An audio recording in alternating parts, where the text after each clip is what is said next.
So hello and નમસ્કાર મિત્રો, ફરી એકવાર તમારું સ્વાગત છે આપણી આ યુટ્યુબ ચેનલ ફોરપી એજ્યુકેશનમાં. અને દોસ્તો, આજે આપણે જોવાના છીએ ટેટ ટાટ ને પરીક્ષાને લગતા જે બાળ વિકાસ અને વૃદ્ધિ વિશે આપણે જાણવાના છીએ.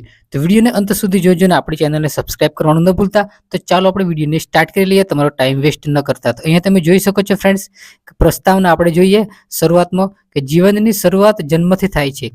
હવે મનોવૈજ્ઞાનિકોના મતે જે વ્યક્તિના જીવનની શરૂઆત ગર્ભાધાનથી જ થાય છે. હવે જન્મ એ લાંબા પરિવર્તનના ક્રમમાં એક ઘટના માત્ર છે જેને પ્રારંભ ગણી શકાય. હવે નવજાત બાળક શરૂઆતમાં અસહાય અને બીજા પર આધારિત હોય છે. તે પોતાની બધી જરૂરિયાતો સંતોષવા બીજા પર આધાર રાખતું હોય છે.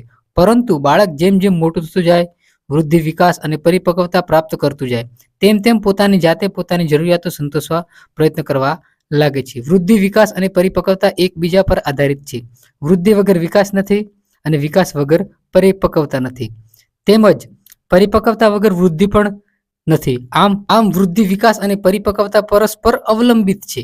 આ ક્રિયાઓ એક પછી એક થતી નથી, પરંતુ અરસપરસના સંબંધથી ચાલે છે. પ્રસ્તુત એકમમાં આપણે જે વૃદ્ધિ, વિકાસ અને પરિપક્વતા વિશે જે વાત કરવાના છીએ અને જાણવાના છીએ. અહીં શરૂઆતમાં દોસ્તો આપેલું છે કે જે જીવનની શરૂઆત જન્મથી થાય છે, અને જે મનોવૈજ્ઞાનિકોના મતે કેવું એમ છે કે જે જીવનની શરૂઆત છે માણસની, તેની ગર્ભધાનથી થાય છે.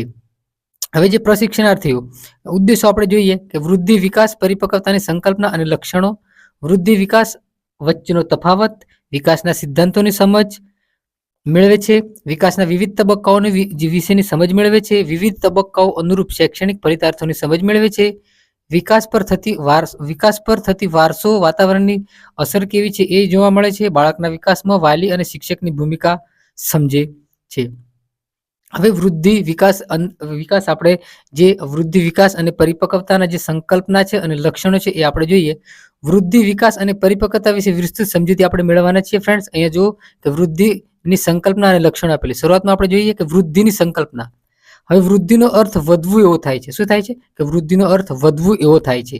ગર્ભાવસ્થાથી માંડીને પુખ્તાવસ્થા સુધીમાં વ્યક્તિના વજન, કદ અને આકારમાં થતા વધારાને વૃદ્ધિ કહેવામાં આવે છે. આમ વૃદ્ધિ શારીરિક પાસા સાથે સંબંધિત છે. વૃદ્ધિ એટલે શરીરના અંગોમાં થતા ફેરફાર એવું કહી શકાય. હવે હરલોકના મતે જે વૃદ્ધિની જે છે એ વૃદ્ધિના મતે જે હરલોકના મતે વૃદ્ધિ એ પ્રમાણાત્મક ફેરફાર છે. આ મોસ્ટ આઈએમપી છે ફ્રેન્ડ્સ, બરાબર, કે જે હરલોકના મતે જે વૃદ્ધિ એ પ્રમાણાત્મક ફેરફાર છે, કે વૃદ્ધિ એ પ્રમાણાત્મક ફેરફાર છે. અહીંયા જે વૃદ્ધિનો અર્થ મેં તમને જણાવી દીધો ફ્રેન્ડ, કે જે શારીરિક કદમાં, જે વજનમાં અને કદ આકાર જે થતો વધારો છે તેને આપણે વૃદ્ધિ કહીએ છીએ. હવે આપણે જોઈએ કે બાળક જેમ જેમ મોટું થતું જાય તેમ તેમ તેના વજનમાં, કદમાં વધારો થાય છે. ઉંમર વધવાની સાથે મસ્તક, ધડ, હાથ, પગ, હાડકાં, સ્નાયુઓ, હૃદય, મગજ તથા અન્ય અવયવોના કદ, આકાર અને જે વજનમાં જે ફેરફાર થાય છે તેને આપણે વૃદ્ધિ કહીએ. આપણે વૃદ્ધિની સંકલ્પના આગળ જોઈ.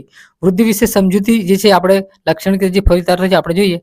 વૃદ્ધિની પ્રક્રિયા ગર્ભાધાનથી જ શરૂ થાય છે. વૃદ્ધિથી શરીરના વજન, કદ અને આકારમાં ફેરફાર થાય છે. વૃદ્ધિ પ્રમાણાત્મક અને એકાંગી છે. વૃદ્ધિ પરિપક્વતાનું પ્રથમ પગથિયું છે. વૃદ્ધિના આધાર વારસામાં મળેલા વજનીન તત્વો ઉપર હોય છે. વૃદ્ધિની પ્રક્રિયાનો સમય મર્યાદિત છે. અમુક ઉંમરે વૃદ્ધિ અટકી જાય છે. કે વૃદ્ધિ છે એ અમુક ઉંમરે અટકી જાય છે. આજીવન વૃદ્ધિ ચાલતી નથી ફ્રેન્ડ્સ, બરાબર, કે જે વૃદ્ધિ છે અમુક ઉંમર સુધી અટકી જાય છે. અને વૃદ્ધિનો આ જે વારસા આધારિત હોય છે, અને પરિપક્વતાનું જે પ્રથમ પગથિયું છે એ વૃદ્ધિ છે. હવે આગળ જોઈએ કે વૃદ્ધિની આપણે સંકલ્પના જોઈ, વૃદ્ધિના જે લક્ષણો કે એ આપણે જોઈ લીધા. હવે આપણે વિકાસની સંકલ્પના અને તેના લક્ષણો જોઈએ ફ્રેન્ડ્સ. ઉંમર વધવાની સાથે આપણા વર્તનમાં થતા પ્રગતિશીલ ફેરફારને વિકાસ કહે છે. પેલામાં શારીરિક કદ, આકાર, વજનનો ફેરફાર થતો તેને આપણે વૃદ્ધિ કહેતા. હવે વિકાસ એટલે કે જે પ્રગતિશીલ, જે ઉંમર વધવાની સાથે સાથે વર્તનમાં જે ફેરફાર થાય તેને આપણે વિકાસ કહીએ છીએ. વિકાસને કારણે જે વ્યક્તિમાં પર્યાવરણ સાથે સમાયોજન સાધવાની ક્ષમતા વધે છે. વિકાસ એ શારીરિક ઉપરાંત માનસિક પાસા સાથે પણ સંબંધિત છે. વિકાસની પ્રક્રિયા એ વૃદ્ધિ કરતા જટિલ છે. વૃદ્ધિ પરિણામે પ્રાપ્ત થતું સામર્થ્ય એ વિકાસ સાથે, દાખલા તરીકે સ્નાયુની વૃદ્ધિ બાદ બ્રેક મારતા શીખવું, હરલોકના મતે વિકાસ એ ગુણાત્મક ફેરફાર છે, જ્યારે વૃદ્ધિ હતી એ પ્રમાણાત્મક ફેરફાર હતું. અને હરલોકના મતે જે વૃદ્ધિ શું છે એ પ્રમાણાત્મક ફેરફાર હતું, અને આ શું છે વિકાસ એ ગુણાત્મક ફેરફાર છે. પરિપક્વતાના લક્ષ્ય તરફ લઈ જતા ક્રમબદ્ધ, સુસંવાદી અને પ્રગત્યાત્મક ફેરફારને વિકાસ કહે છે. વિકાસમાં થતા ફેરફારની ચોક્કસ દિશા હોય છે. વિકાસ ક્રમબદ્ધ અને સુસંવાદી છે. એટલે કે વિકાસની પ્રક્રિયામાં એક તબક્કા પછી બીજો તબક્કો, ત્રીજો તબક્કો ક્રમ જોવા મળે છે. જેમ કે બાળક ગબડે, ઘૂંટણીએ પડે, ટેકો દઈને ઊભા રહેતા શીખે, પછી ચાલતા, દોડતા, કૂદતા શીખે. આ રીતે વિકાસ એ પ્રક્રિયામાં એક પછી એક ક્રમ જોવા મળે છે. સમગ્ર દેહતંત્રમાં થતા ફેરફારને વિકાસ કહે છે. કે આખા દેહતંત્રમાં જે ફેરફાર થાય છે તેને આપણે વિકાસ કહીએ છીએ. ટેકો દઈને ઊભું થાય બાળક, કૂદતા શીખે, રમતા શીખે, આ બધું જે છે એ વિકાસના એક ભાગ છે ફ્રેન્ડ્સ. વિકાસ વિશેની સમજૂતીના આધારે નીચેના જે આપણે લક્ષણો છે એ આપણે લક્ષણો જોઈ લઈએ. વિકાસ એ સતત ચાલતી પ્રક્રિયા છે, જ્યારે વૃદ્ધિ એ અમુક ઉંમરે અટકી જતી હતી. વિકાસ એ વર્તનમાં થતા ફેરફાર સાથે જોડાયેલી છે. વિકાસ એ ગુણાત્મક ફેરફાર સૂચવે છે. વિકાસ ચોક્કસ અને ક્રમબદ્ધ હોય છે. વિકાસ સર્વાંગી સાંગોપાંગ ફેરફાર સૂચવે છે. વિકાસ પર શિક્ષણ અને તાલીમની અસર જોવા મળે છે. હવે આપણે પરિપક્વતાની સંકલ્પના જોઈએ. આગળ આપણે જોઈએ વૃદ્ધિ અને વિકાસની સંકલ્પના અને લક્ષણો જોઈએ. આપણે પરિપક્વતાની સંકલ્પના જોઈએ. વિકાસ અને જે વૃદ્ધિ છે એ મહત્તમ કક્ષા એટલે કે પરિપક્વતા. પરિપક્વતાને કારણે જ બાળકમાં વિવિધ પ્રકારના વર્તનો શીખવાની તત્પરતા આવે છે. ગર્ભાધાનથી ક્રમશઃ બાળકની વૃદ્ધિ શરૂ થઈ જાય, ક્રમશઃ પુખ્ત વયે જે ચરમસીમાએ પહોંચે છે. કોઈ પણ પ્રકારની તાલીમ કે અનુભવથી નિરપેક્ષપણે થતી વિકાસની ઘટનાને પરિપક્વતા કહે છે. દાખલા તરીકે સોનાને પ્રમાણસર ગરમ કર્યા પછી જ યોગ્ય ગાંઠ આપી શકે છે. એટલે કે વૃદ્ધિ અને વિકાસ થયા પછી જે પરિપક્વતા થાય છે એ રીતે આપણે જે પરિપક્વ થયું એમ કહીએ છીએ બાળકની અંદર, બરાબર. તે જ રીતે બાળકમાં પરિપક્વતાના લક્ષણો દેખાવા લાગે છે ત્યારે તેને તાલીમ આપવામાં આવે છે. તેની શીખવાની ક્રિયા ઝડપ બને છે. બાળક જે ઉંમરે જે તે કાર્ય કરવા માંગે છે, શારીરિક અને માનસિક રીતે તૈયાર હોય છે ત્યારે તે કાર્ય કરવા માટે બાળક પરિપક્વ છે એમ કહી શકાય. આમ પરિપક્વ એટલે આનુવંશિક લક્ષણોનું ચોક્કસ ઉંમરે આપમેળે થતું પ્રકટીકરણ કે જે બાળકને કાર્ય કરવા માટે વિકાસની પુખ્તતા દર્શાવે છે. એટલે કે બાળક હવે જે છે ભણવા અથવા તો જે કાર્ય કરવા માટે ઉંમર એની થઈ ગઈ છે, ભણવાની ઉંમર અથવા તો જે આગળ કીધું ને કે સોની છે એ સોનાને પ્રમાણસર ગરમ કર્યા બાદ જ તેને ગાંઠ આકાર કોઈ પણ પ્રકારનો ગાંઠ આપી શકે છે. એ રીતે બાળક જે છે એ એકદમ પરિપક્વ થઈ જાય, એટલે કે જે વૃદ્ધિ અને વિકાસમાંથી નીકળીને પરિપક્વ થઈ જાય ત્યારબાદ જ જે બાળકની પરિપક્વતા જોવા મળે છે ફ્રેન્ડ્સ. હવે આગળ જોઈએ આપણે વૃદ્ધિ અને વિકાસ વચ્ચેનો જે તફાવત છે આપણે જોઈ લઈએ. અહીંયા વૃદ્ધિ અને વિકાસનો જે તફાવત અહીંયા આપેલો છે, બરાબર. વૃદ્ધિ એ શારીરિક ફેરફાર સાથે સંબંધિત છે, બરાબર. જ્યારે જે વિકાસ છે શારીરિક ઉપરાંત માનસિક ફેરફાર સાથે સંબંધિત છે. હવે મહદઅંશે વારસા પર આધારિત હોય છે. વૃદ્ધિ વારસા પર આધારિત હોય છે, જ્યારે વિકાસ એ વારસા ઉપરાંત વાતાવરણ પર આધારિત હોય છે, બરાબર. હવે સહજ અને સરળ પ્રક્રિયા છે. વૃદ્ધિ શું છે? સહજ અને સરળ પ્રક્રિયા છે, જ્યારે વિકાસ એ સંકુલ અને જટિલ પ્રક્રિયા છે.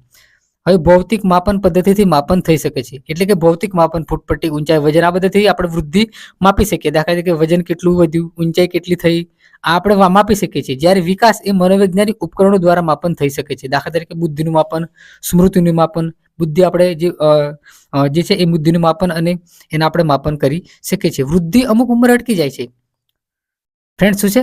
વૃદ્ધિ છે અમુક ઉંમરે અટકી જાય છે, અને જ્યારે જે વિકાસ એ આજીવન ચાલતી પ્રક્રિયા છે. વૃદ્ધિ એ વિકાસની પૂર્વ શરત છે. દાખલા તરીકે સ્નાયુની વૃદ્ધિ, જ્યારે વિકાસ એ વૃદ્ધિની અનુગામી ઘટના છે. બ્રેક મારતા શીખવું પ્રમાણાત્મક ફેરફાર છે. વૃદ્ધિ શું છે? પ્રમાણાત્મક. જ્યારે વિકાસ એ ગુણાત્મક ફેરફાર છે. શરીરના કોઈ એક અંગ વિશેનો એકાંગી ફેરફાર સૂચવે છે. જ્યારે વિકાસ એ સર્વાંગી સંગોપાંગ ફેરફાર, કે દરેક બાળકમાં વિકાસની પ્રક્રિયા લગભગ સમાન જોવા મળે છે.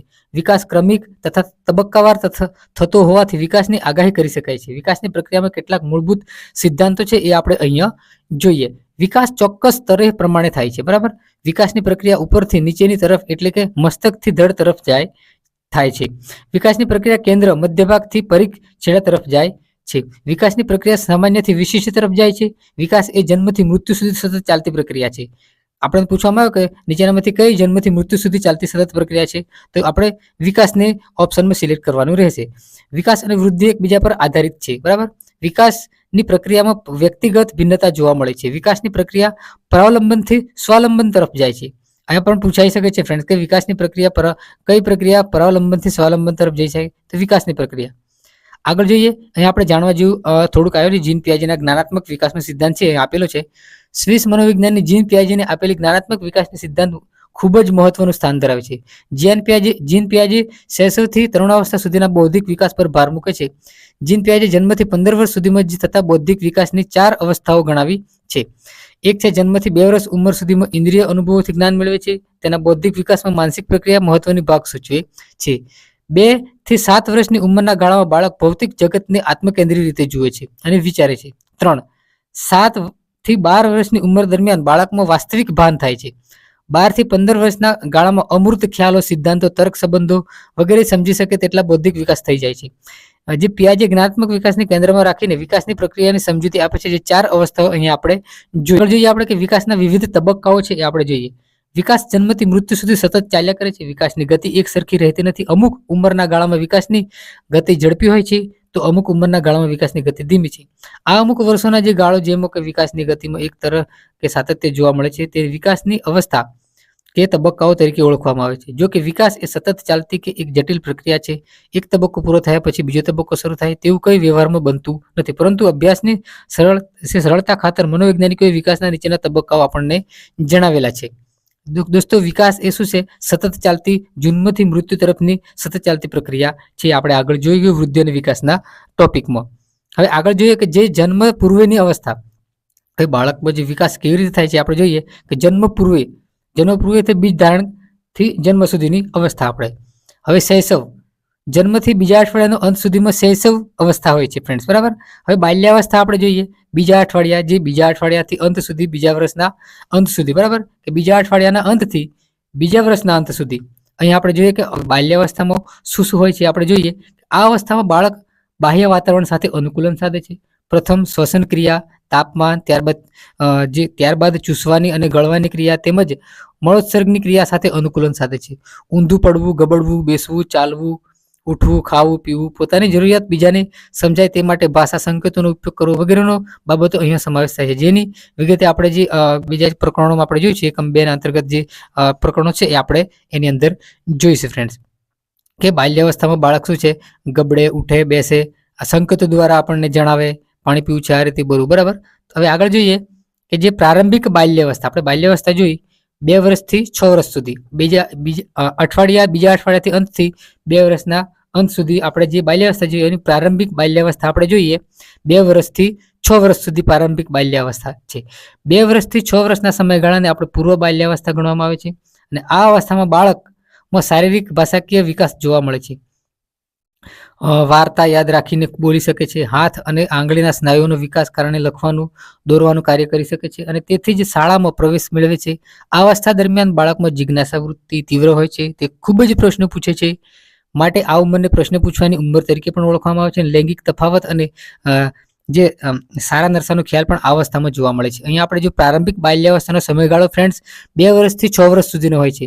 અને આ જે બાલ્યાવસ્થાનું બીજું નામ આપણે જોઈએ એટલે કે આપણે આપણી રીતે યાદ રાખીએ તો પ્રશ્ન પૂછવાની ઉંમર એ જે કઈ અવસ્થામાં જોવા મળે છે તો આપણને અહીંયા પ્રારંભિક બાલ્યાવસ્થામાં આપેલું છે. એવો પ્રશ્ન પૂછાય.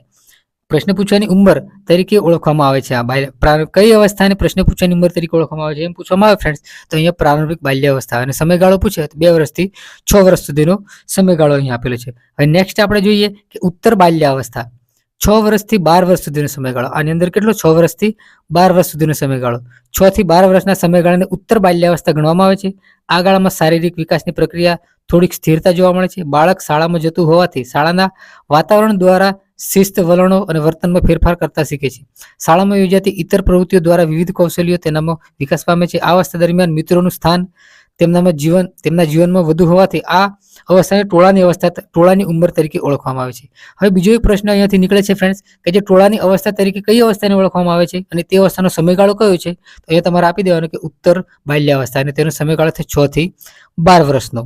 હવે આગળ જોઈએ બીજી અવસ્થા આપણે તરુણાવસ્થા, 12 વર્ષથી 21 વર્ષની. 12 વર્ષથી 21 વર્ષની શું તરુણ અવસ્થા તરીકે ઓળખવામાં આવે છે. તરુણ અવસ્થાના જે આગળ નીચે મુજબના પેટા પ્રકારો અહીંયા આપેલા છે બેન, બરાબર.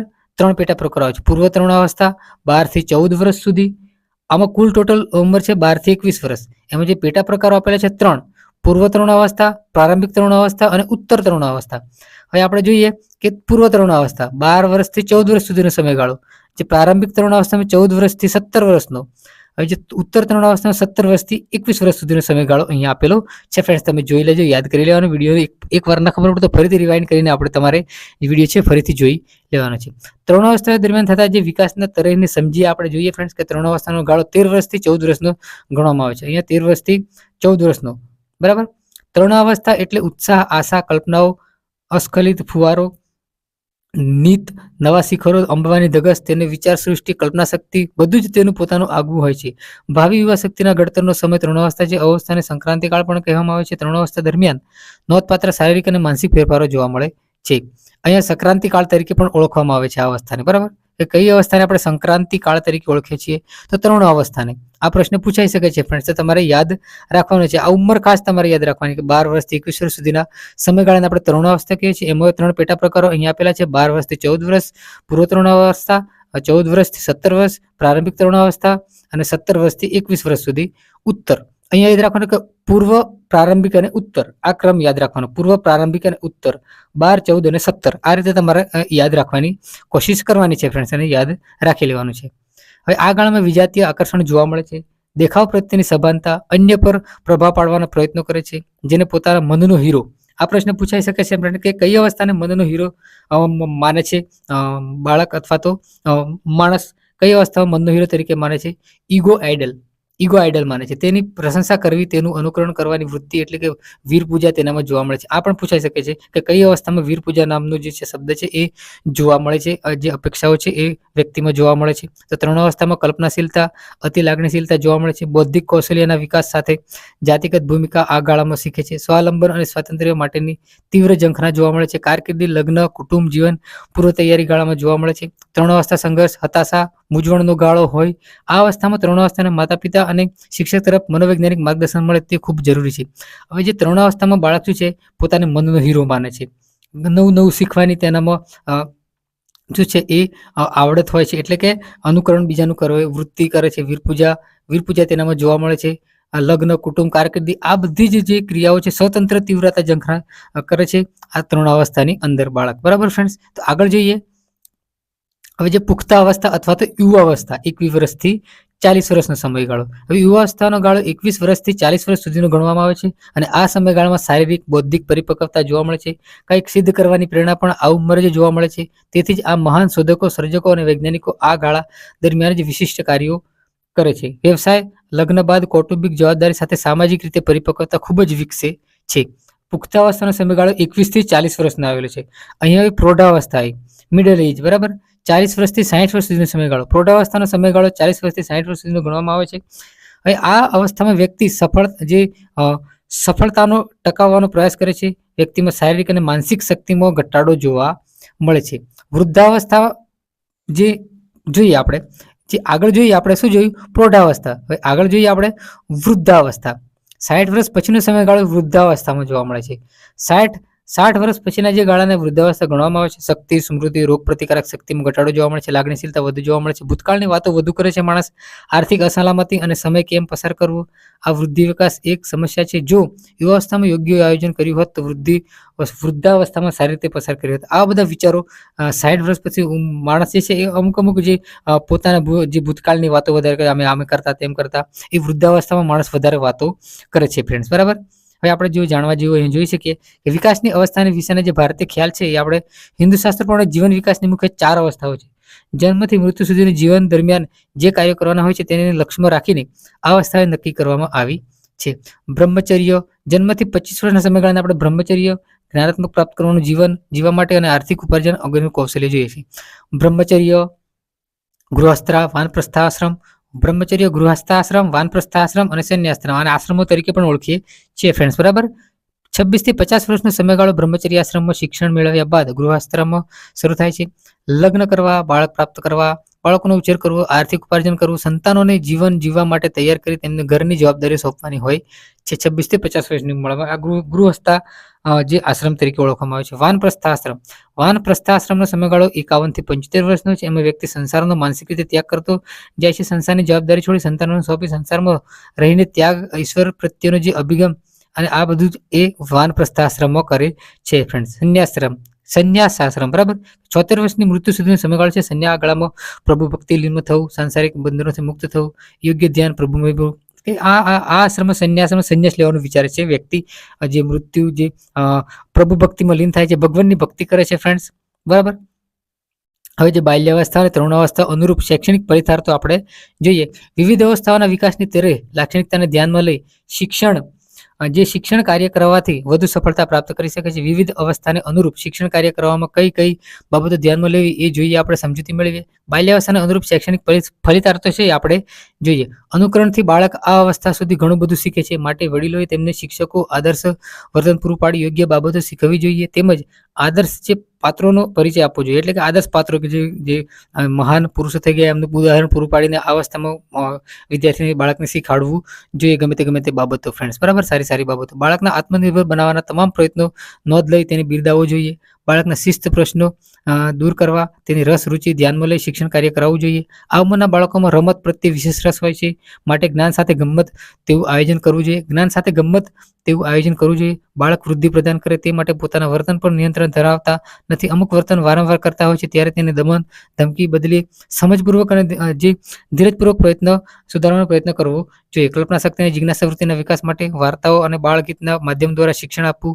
આવું ન કરાય, તેવું ન કરાય, સૂચનો બદલે આમ કરાય તેવા હકારાત્મક સૂચનો બાળકોને પ્રેરણા પૂરી પાડવા જોઈએ. બાળકનું ઘરનું હુંફાળું વાતાવરણ છોડી શાળાએ આવે ત્યારે અસહાયપણું અનુભવે તે માટે તેની સાથે પ્રેમપૂર્વક અને લાગણીથી કામ કરવું જોઈએ. એટલે કે બાળક સાથે પ્રેમપૂર્વક આપણે, ટૂંકમાં કહેવાનો મતલબ એવું છે કે બાળકને આપણે વ્યવસ્થિત પ્રેમથી શીખવાડવાનું, એને ધાક ધમકી આપવાની હોતી નથી. પ્રેમથી આવું ના કરાય, આપણે આ રીતે ભણવાનું છે, આ રીતે મતલબ સારા સંસ્કારો આપવા જોઈએ. એને ધમકી નહીં આપવાની કે ચાલ જાઓ સ્કૂલે જા, નહીં જાય તો આમ જેમ મારવાનું થયું, આવું બધું બાળકને ના કરવાનું. આ અવસ્થાઓ આપણે શૈક્ષણિક ફલિતાર્થો તરફ લઈ જાય છે. હવે જે તરુણાવસ્થાને અનુરૂપ શૈક્ષણિક ફલિતાર્થો જોઈએ આપણે. હવે જાતીય વૃત્તિ, ક્રોધ, ભય જેવા સંવેગોના ઉદ્વિકરણ માટે બાળક કલા, સાહિત્ય અને રમત ગમત તરફ અભિમુખ કરવો જોઈએ. તરુણો સામે સારા આદર્શ રજૂ કરવાથી તે આદર્શ પ્રતિભા તરીકે તેનો સ્વીકાર કરી તેના જેવી પ્રતિભા વિકસાવે તે માટે તેને પ્રેરિત કરવો જોઈએ. તરુણના વિચિત્ર લાગતા વર્તનથી પૂર્વગ્રહિત થવાને બદલે તેની લાગણીઓને મનોવૈજ્ઞાનિક દ્રષ્ટિએ સમજવાનો પ્રયત્ન કરવો જોઈએ. વિજાતીય વ્યક્તિ પ્રત્યેના તેના વ્યવહારને શંકાની દ્રષ્ટિએ ન જોતા આ બાબતને તેમના તંદુરસ્ત દ્રષ્ટિકોણ વિકસે તેવો પ્રયાસ કરવો જોઈએ. મનોશારીરિક ફેરફાર, ભાવિ કારકિર્દીને લગતી મૂંઝવણ, જે કટોકટીના ગાળાને શિક્ષણ વાલી સહિયારા પ્રયત્નોથી સમજી તેની સમસ્યાનો ઉકેલ કરવાનો પ્રયાસ કર્યો છે. કહેવાનો મતલબ કે બાળક જે છે એ જે વિજાતીય પ્રત્યે વ્યવહારને શંકાશીલ ન જોવાતા એનું આપણે સમાધાન કરવાનું, તંદુરસ્ત તેની સચવારી એ રીતે તેના દ્રષ્ટિકોણ વિશે બાળક અને શિક્ષકો બધાએ વિચારવાનું હોય છે. હવે વિકાસને જે અસર કરતા જે છે એ પરિબળો આપણે જોવાના છે. એ પરિબળો આપણે નેક્સ્ટ વિડીયોની અંદર જોશું.